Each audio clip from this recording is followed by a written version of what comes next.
درود رفقا، امروز آموزش یک غذای هندی داریم که طعمش ترکیبی از تندی، عطر ادویه و یه سس فوق‌العاده خوشمزه است. ولی چیزی که این غذا رو خاص میکنه اون راز خوش طعمیه که آخر پخ اضافه میشه. پس این ویدیو رو از دست ندین چون قراره یه طعم فراموش نشدنی یاد بگیریم.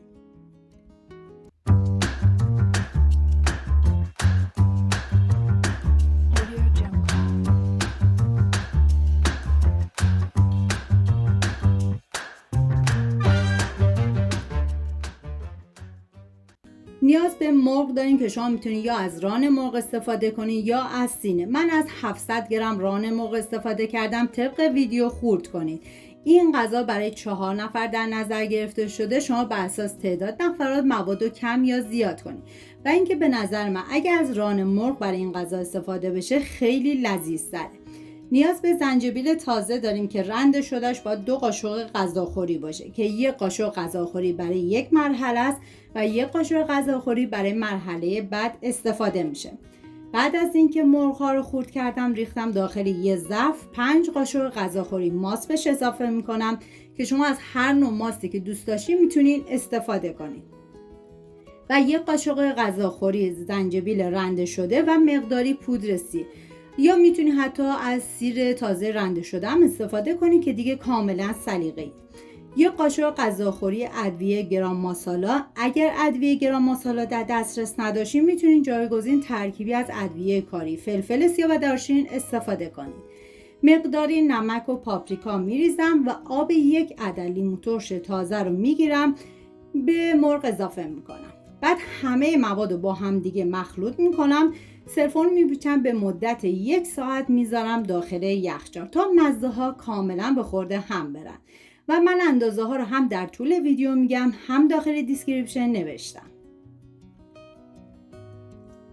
بعد از 1 ساعت داخل تابه مقداری روغن کنجد میریزم. بعد از داغ شدن مرغ‌ها رو میریزم داخل تابه و زمان میدم تا سرخ بشه. بعد از سرخ شدن از تابه خارج میکنم.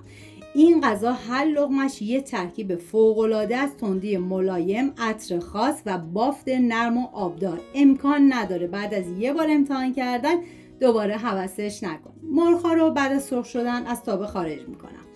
نیاز به پیاز داریم که من از 3 عدد پیاز استفاده کردم و به صورت نگینی ریز خورد میکنم. داخل همون تابه که مرغ رو سرخ کردیم پیاز رو میریزم داخل تابه، هم میزنم زمان میدم تا پیاز کمی سرخ بشه.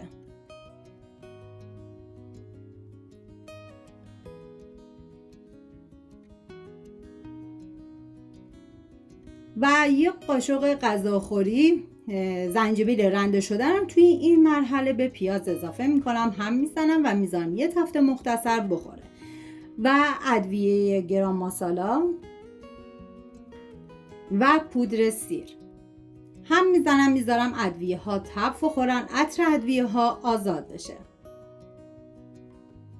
3 عدد گوجه فرنگی رو با استفاده از دنده درشت رنده میکنم. شما به هر وسیله‌ای که دارین و راحت هستید گوجه رو پوره کنید. اگه گوجه فرنگی در دسترس نداشتین میتونین رو با آب کمی رقیق کنید و برای این غذا استفاده کنید.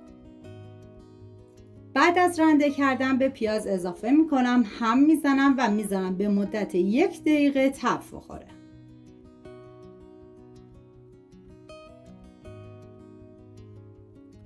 و مرغ‌های سرخ شده رو بهش اضافه میکنم. من برای این غذا از پودر زیرم استفاده کردم که متاسفانه در ویدیو ضبط نشد، ولی شما حتما استفاده کنید.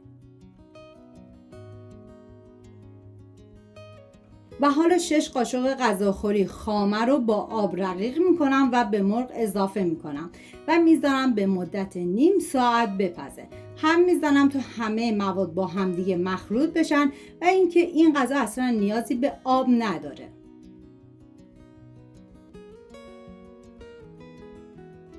و برای این غذا برای زمان سروش از گشنیز تازه استفاده میشه که من ریز ریز خورد میکنم و از 2 قاشق غذاخوری استفاده میکنم.